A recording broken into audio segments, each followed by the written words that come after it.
At ang bibi ko. I love you. Love you, pare. Bibo! Bibo! Anong I'll be there for you sinasabi mo dyan? Sas! Kaya ka lang naman laging nandyan para sa kanya kasi may gusto ka sa kanya. O, diba? Aminin mo na. Aminin mo na hinihintay mo na mag-break na sila ng jowa niya. Diba? Na tuwing nag-aaway sila ng jowa niya, kunyari, to the rescue ka. Pero ang totoo, sulsul ka na maghiwalay na sila para kayo na lang dalawa. Yan. Ikaw ha? Gawain mo ha? Halatang gusto pang humabol sa Valentine's eh. Ayaw mo lang ma-zero eh. Tigil mo yan ha. Labanan mo ang tukso ha. Huwag ka magpapa-api. Api. Diba? Alam ko na may tinatawag tayong human rights. Pero paalala to sa'yo na wala kang karapatan sa kanya. Kaya itigil mo na ang pagpapantasya ha. Hi nako, hi hello po sa mga yes friend natin na nape-pressure na kasi malapit na ang Valentine's Day. Sos, ito naman nape-pressure pa parang hindi naman sanay. Ilang taon ka nang ganyan. Na para bang akala mo naman may entry ka last year, wala rin naman, masanay ka na. Matulog na lang pag araw ng mga puso, ipahinga, Sabado pa man din yun, di ba? Saka huwag kayo ma-pressure. Uy, ano ba? Ang tunay na pag-ibig ay kusang dumarating sa tamang panahon.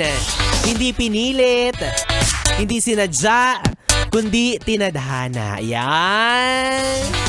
Malay mo naman kung single ka ngayong Valentine's Day.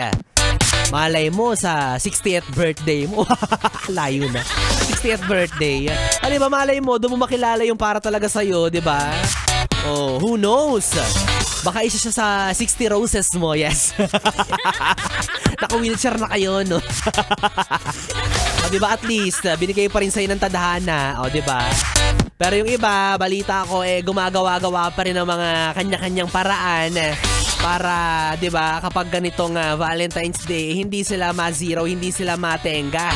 Kaya ang ginagawa, nakikipagbalikan sila sa dati nilang kasintahan. Hala! Bakit naman ganon? Masyado namang halata na desperada na. O, sa bagay, choice nyo naman yan. Kung single ka, single siya. Pwede magbalikan kayong dalawa, diba? Pwede naman yan para lang masabi na may jowa ka ng Valentine's Day. Para lang masabi na meron kang ka HHWW. Holding hands while walking, yes. As after Valentine's Day, hiwalayan mo na ulit. Oh. May pero totoo yan ha. Talamak ngayon yung mga dating magkarelasyon na nagkakabalikan para lang sa Valentine's Day, hala. Oh, dahil dyan, sasamantalihin ko ng manawagan. Ex, baka naman. Baka naman, balik mo na yung nahiram mong 10,000. Charot. Ay, nako, kung makikipagbalikan man ako sa mga dati ko na lang na mga pera. Ayoko na sa mga dating naging karelasyon.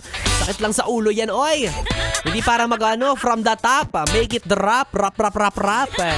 Dapat na, kapag magmamahal tayo, yung sariwa, bago, yung ika nga nila, yun? Organic encounter, yan.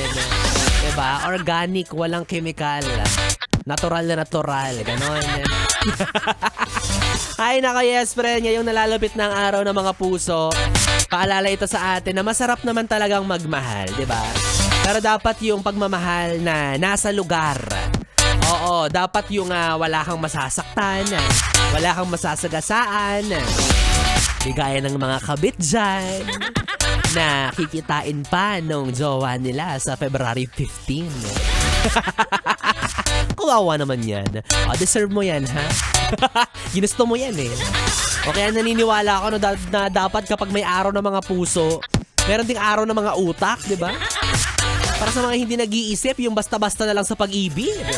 Wala kayo sa buhay ninyo, gamitin nyo yung utak nyo, wag puro puso.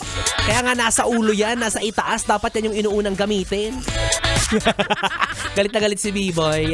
Yes, friend, kapiling mo na ako. Ang bibi mo sa radyo, yes. Ang DJ na mabilis bumayo, ang dila sa mikropono. Ako po si DJ B-Boy, B-Boy Bibo, na pwede mong makatabi hanggang mamayang alas 12 para sa ating BB Time. Kaya naman dito ka lang sa istasyong No Problem. Ang 101.1, Yes FM. Solid. Oras natin, 9:41.